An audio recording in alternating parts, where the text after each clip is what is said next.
Título del video. Nadie creyó estas historias de Bud Spencer hasta que vieron esto. E. Miller, Guion Voiceover. ¿Qué pasaría si te dijera que un chico, cuya familia lo perdió todo en los bombardeos de la Segunda Guerra Mundial, se convertiría en un atleta olímpico? Y que ese mismo hombre, con un título en Derecho y 6 idiomas bajo el brazo, construiría carreteras en la selva venezolana. ¿Qué pensarías si supieras que fundó una aerolínea que aún opera hoy, patentó 2 inventos y pilotó aviones comerciales por más de 2000 horas? Y lo más increíble, a los 38 se convirtió en una leyenda del cine, casi por accidente, solo porque otro actor se rompió un pie. Este es Carlo Pedersoli, el gigante gentil que el mundo conoció como Bud Spencer, su nombre artístico, un tributo a su cerveza favorita y a Spencer Tracy, y ocultaba una vida tan épica que la ficción palidece. Su puñetazo de palma bala abierta, su slap, inspiró hasta un videojuego. Junto a Terence Hill, forjó una de las duplas más icónicas del cine europeo, eclipsando a Butch Cassidy y Sundance Kid en medio continente, pero permaneciendo casi un secreto en América cuando murió en Roma el 27 de junio de 2016. Sus últimas palabras fueron: gracias. Tenía 86 años. Si creciste en Europa o Sudamérica entre 1970 y 1990, seguro ya sonríes al escuchar su nombre. Lo más extraño, actuar fue quizás su 5ª carrera y ni siquiera la más fascinante. Prepárate, porque estas son las historias documentadas. Sumerjámonos. 1. El niño cuya familia perdió todo en el bombardeo de Nápoles. Nació Carlo Pedersoli el 31 de octubre de 1929 en el barrio Santa Lucia de Nápoles, Italia. Sus padres, Alessandro Pedersoli y Rosa Fichetti, eran de Lombardía. Provenían de una familia adinerada, poseían una fábrica importante, fundada por un ancestro en el siglo XIX. Carlo tenía una hermana menor, Vera, nacida en 1934. Entonces, la Segunda Guerra Mundial golpeó, y lo hizo con furia directa. Nápoles fue una de las ciudades más bombardeadas de Italia. Un impacto directo pulverizó la fábrica Pedersoli, destruida por completo. De la noche a la mañana, su seguridad financiera desapareció. Los Pedersoli se mudaron a Roma. Creían que la presencia del Vaticano y el Papa la hacía más segura. Para sobrevivir la guerra, vendieron, pieza por pieza, la lencería del ajuar familiar. Carlo tenía 10 años cuando empezó la guerra, 15 cuando terminó, pero incluso en esa privación, sus dones físicos eran innegables. Se unió a un club de natación a los 7, a los 15. Ya vencía a adultos en competiciones. Su equipo escolar de rugby ganó un campeonato nacional. Practicó boxeo amateur de peso pesado. Según sus propias palabras, nunca perdió un solo combate. La guerra les quitó todo, pero también forjó un espécimen físico extraordinario, un joven que crecería hasta casi 2 metros, con una coordinación capaz de dominar cualquier deporte, y el que eligió primero haría historia 2. El primer italiano en romper la barrera del minuto. La carrera de natación de Carlo Pedersoli no fue un pasatiempo, fue de élite, genuinamente. El 19 de septiembre de 1950, en una piscina de Salsomaggiore, Pedersoli, con 20 años, tocó la pared en 59,5 segundos en los 100 metros estilo libre. Se convirtió en el primer italiano en la historia en romper la barrera del minuto. Este récord está confirmado por la Federación Italiana de Natación y por los propios registros del Comité Olímpico Internacional. Compitió en los Juegos Olímpicos de Helsinki 1952. Alcanzó las semifinales en los 100 metros libres. 4 años después, regresó para los Juegos de Melbourne 1956. De nuevo, semifinales. En esos Juegos acumuló 14 títulos nacionales, 7 campeonatos individuales de natación, 3 títulos juveniles y 4 victorias en relevos. Luego, giró hacia el waterpolo. Ganó el campeonato italiano de 1954 con la SS Lazio.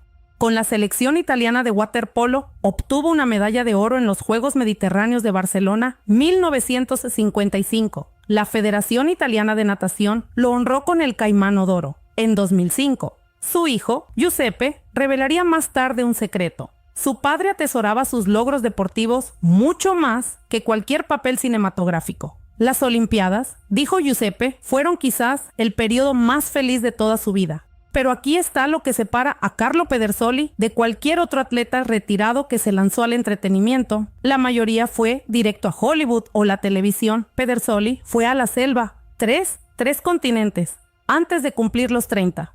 Con solo 17 años, Carlo Pedersoli se matriculó en la Universidad La Sapienza de Roma para estudiar química.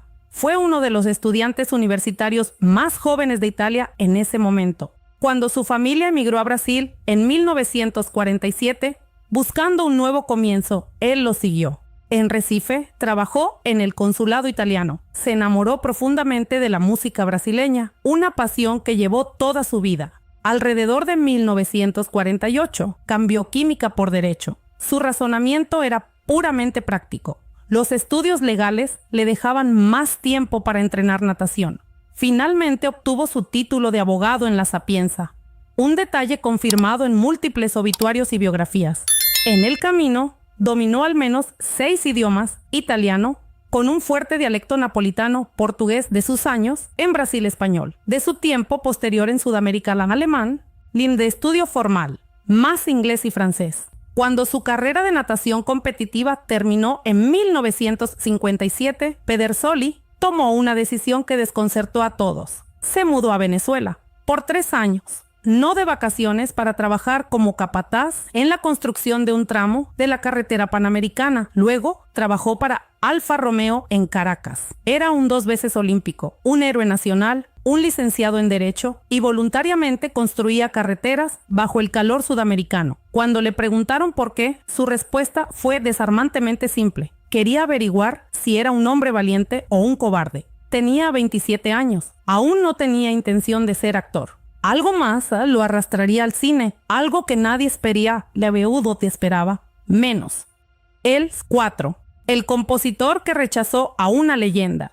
En 1960, Carlo Pedersoli se casó con Maria Amato. Su padre era Giuseppe Amato, uno de los productores de cine más influyentes de Italia. En su currículum, La Dolce Vita, de Federico Fellini. Gracias a esa conexión, Pedersoli entró en el negocio de la música, firmó con RCA Records, compuso y produjo canciones folclóricas y pop napolitanas entre 1960 y 1964. Escribió letras para cantantes italianos consagrados, incluyendo a Ornella Vanoni y Nico Fidenco. También formó una banda, Gli Satanati del ritmo, los maníacos del ritmo. Tocaban en los clubes nocturnos de la glamurosa Via Veneto de Roma.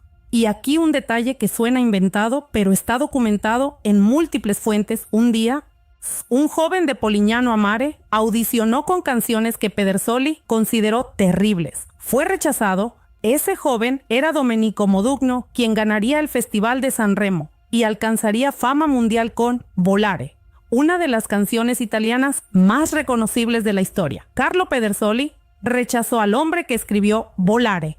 Luego, volvió a escribir sus propias canciones. Tras la muerte de su suegro en 1964, Pedersoli pasó a producir documentales para la RAI, la televisión nacional italiana. Tenía 35 años, había sido nadador olímpico, licenciado en Derecho, capataz de construcción en Venezuela, compositor para RCA y productor de televisión. Actuar aún no estaba en su radar. Eso requería un accidente más 5. El hombre que se bautizó con una cerveza y un actor en 1967. El director italiano Giuseppe Colizzi buscaba a alguien físicamente imponente. Para un spaghetti western, alguien le sugirió al enorme nadador y compositor, Carlo Pedersoli. Pedersoli tenía 38 años, cero interés en una carrera actoral. Aceptó el trabajo, básicamente como una broma. Pero la producción exigía un nombre artístico amigable con el inglés. Los nombres italianos se consideraban poco comercializables para los westerns internacionales. Toda la industria del spaghetti western operaba con seudónimos americanizados. Pedersoli necesitaba algo que sonara rudo y anglosajón. Eligió su cerveza americana favorita y su actor americano favorito, Bud, de Budweiser Spencer. Donde Spencer Tracy nació Bud Spencer. La película fue Dios perdona, yo no, estrenada en 1967. Spencer esperaba que fuera un pago único. No tenía formación, ni ambiciones, ni ilusiones sobre su talento. Como dijo años después, No me interesaba ser actor, pero la cámara, de alguna manera, lo quería. Su enorme complexión, su cara gruñona, su sincronización cómica natural, que venía de estar completamente relajado, porque sinceramente no le importaba si funcionaba o no. Y entonces algo sucedió en el set, algo que cambiaría el cine europeo, no por algo que hizo Spencer, sino porque otro actor no podía caminar 6, el pie roto, más afortunado de esta historia del cine. El día antes de que comenzara el rodaje de Dios perdona yo no, el actor elegido para actuar junto a Spencer, un hombre llamado Peter Martell, se rompió el pie. Había que encontrar un reemplazo de última hora. Alguien sugirió a un joven actor que acababa de adoptar su propio nombre artístico anglosajón, Mario Girotti. Ahora se hacía llamar Terence Hill. Tanto Spencer como Hill, de hecho, habían aparecido como extras sin acreditar en la película Aníbal de 1959, sin llegar a conocerse.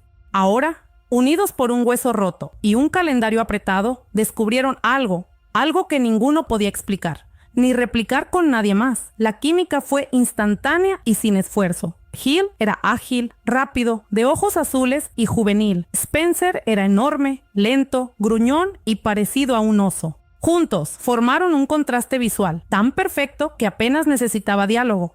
Hill recordaría después que todo entre ellos era instintivo. Escenas que normalmente requerían múltiples tomas simplemente funcionaban al primer intento Spencer, y característicamente le restó importancia. Como nunca estudié para ser actor, era más instintivo. Hicieron 2 películas más con Colizzi. La pareja era popular, pero nadie, ni el estudio, ni los críticos, ni los propios actores, estaba preparado para lo que sucedió después. 7. La película, que superó a la Dolce Vita. En 1970, el director Enzo Barboni eligió a Spencer y Hill para un western de comedia de bajo presupuesto. Le llamaban Trinidad. Spencer interpretó a Bambino, un ladrón de caballos enorme, perpetuamente molesto, que se comunicaba principalmente con gruñidos, bofetadas y platos gigantes de frijoles. Hill interpretó a Trinity, su hermano menor, vago y bromista, que resultaba ser el pistolero más rápido del oeste. La película se produjo con un presupuesto modesto. Se convirtió en la película italiana más taquillera de su época. Superó a La Dolce Vita de Fellini en la taquilla italiana. Nadie lo vio venir. La secuela, le seguían llamando Trinidad, estrenada en 1971, fue aún más grande, vendió aproximadamente 14,5 millones de entradas, solo en Italia. En Alemania, vendió más de 12 millones de entradas, convirtiéndose en la 7ª película más exitosa en la historia de la taquilla alemana en ese momento a nivel mundial.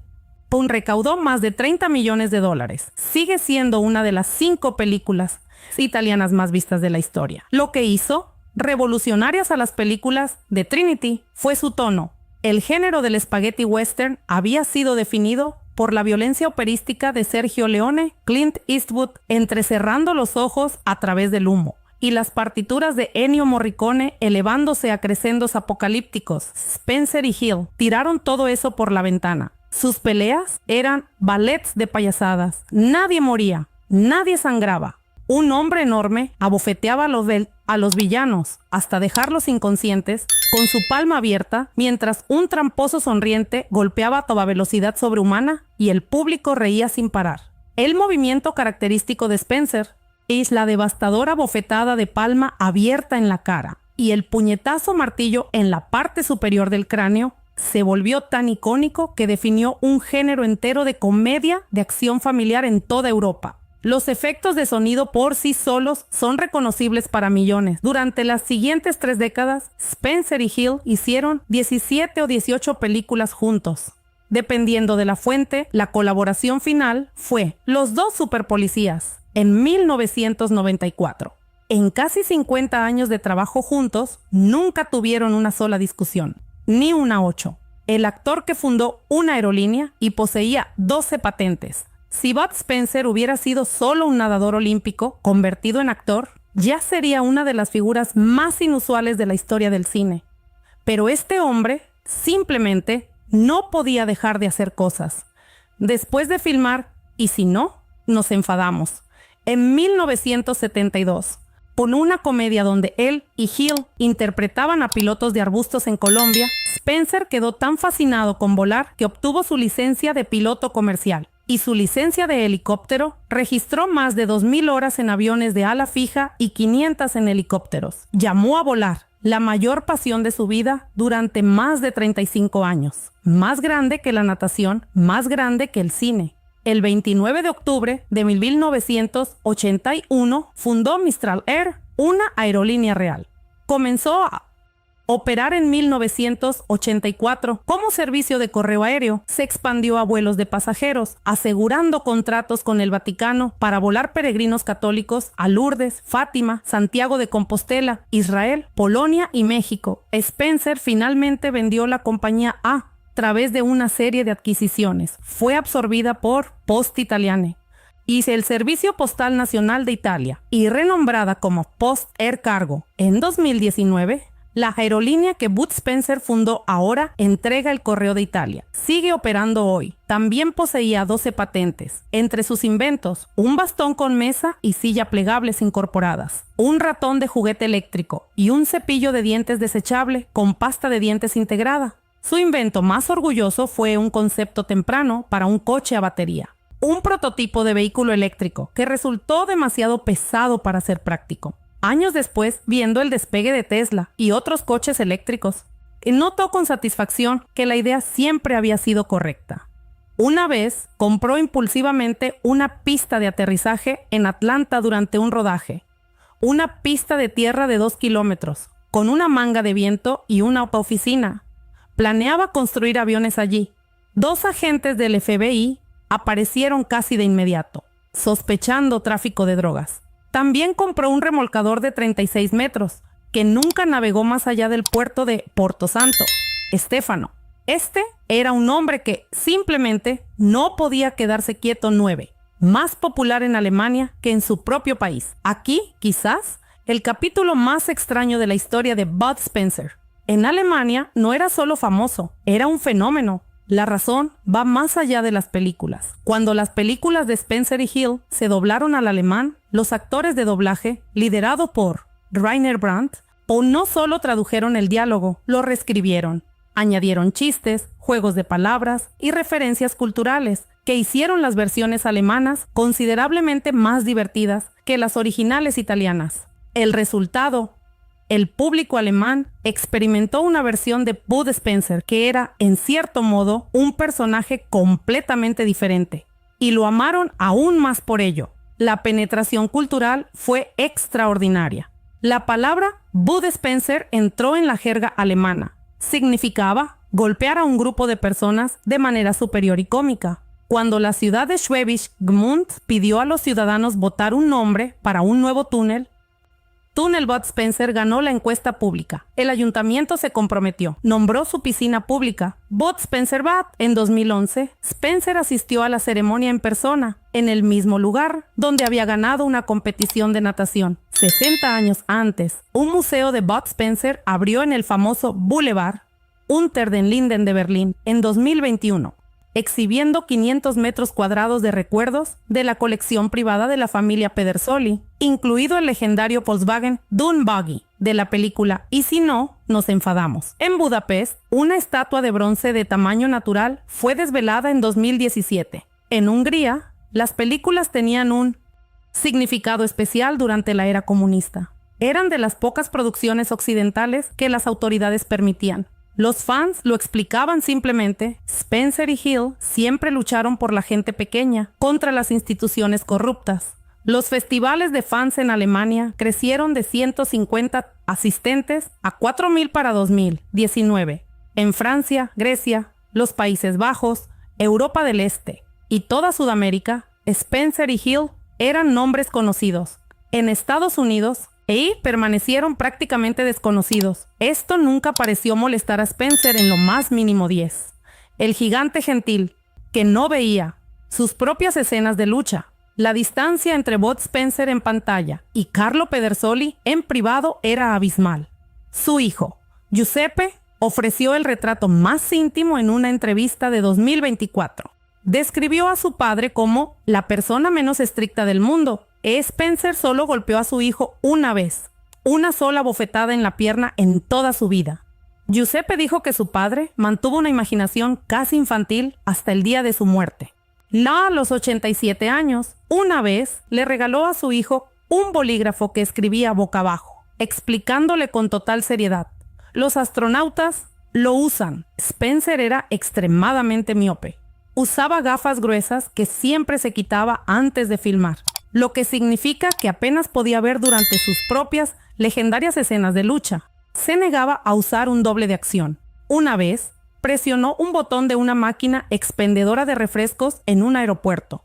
Pensó que era el botón de llamada del ascensor. Su apetito era mítico. Si le dabas 2 kilos de pasta, podía comérselos todos, recordó Giuseppe. Viajaba a todas partes con espaguetis, aceite de oliva y tomates. Una vez, cubrió la pasta con hojuelas de maíz. Su relación con Terence Hill era a la vez más cercana y más distante de lo que nadie imaginaba.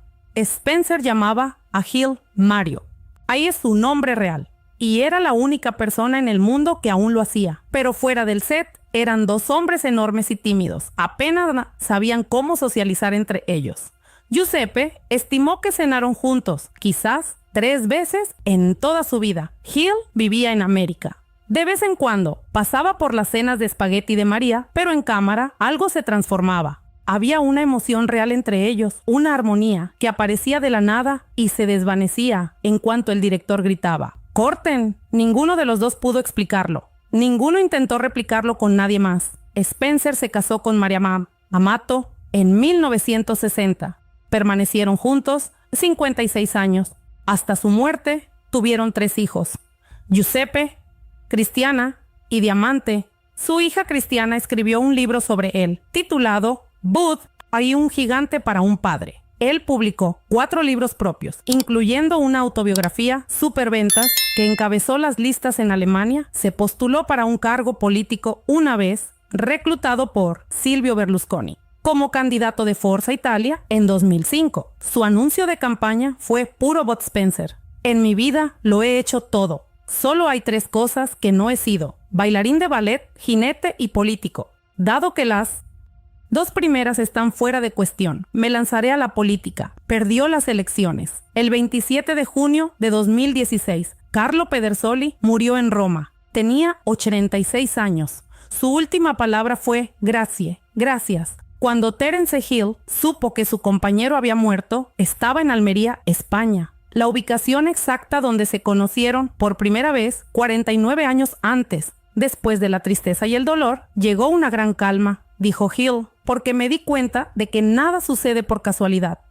En el funeral, celebrado en la iglesia de los artistas de Roma, los fans comenzaron espontáneamente a cantar el tema de «Y si no, nos enfadamos», mientras sacaban el ataúd. El hombre, que siempre insistió en que era solo un personaje, no un actor, Miu había hecho cantar a todo un continente. Aquí está lo que permanece de Carlo Pedersoli. Fue un niño cuya familia perdió todo en el bombardeo de Nápoles, un nadador olímpico que batió récords nacionales, un licenciado en Derecho que hablaba 6 idiomas, un compositor que rechazó a Domenico Modugno, un constructor de carreteras en Venezuela que ponía a prueba su propio coraje, un hombre que tropezó con la actuación a los 38, solo porque alguien se rompió un pie. Se nombró a sí mismo por una cerveza y un actor y accidentalmente se convirtió en uno de los rostros más famosos de Europa. Fundó una aerolínea, poseía 12 patentes, escribió libros superventas, voló aviones durante 35 años. No podía ver sin sus gafas, pero rechazó un doble de acción. Comía 2 kilos de pasta de una sentada. Perdió una elección política. Compró impulsivamente una pista de aterrizaje y fue investigado por el FBI. A través de todo ello, abofeteó a los malos con la palma abierta, comió frijoles a cubos y hizo reír hasta llorar a 3 generaciones. Todo mientras era, según todos los testimonios, uno de los hombres más gentiles que jamás existió. ¿Qué historia te sorprendió más? Los récords de natación olímpica, la aerolínea que aún entrega el correo de Italia, el rechazo al hombre que escribió Volare, las 12 patentes, el hecho de que no podía ver durante sus propias escenas de lucha. Déjanos tu opinión en los comentarios. Dale un hype a este video o compártelo y suscríbete para más historias. sobre personas reales que vivieron vidas imposibles. Realmente nos ayuda a crecer. Gracias por ver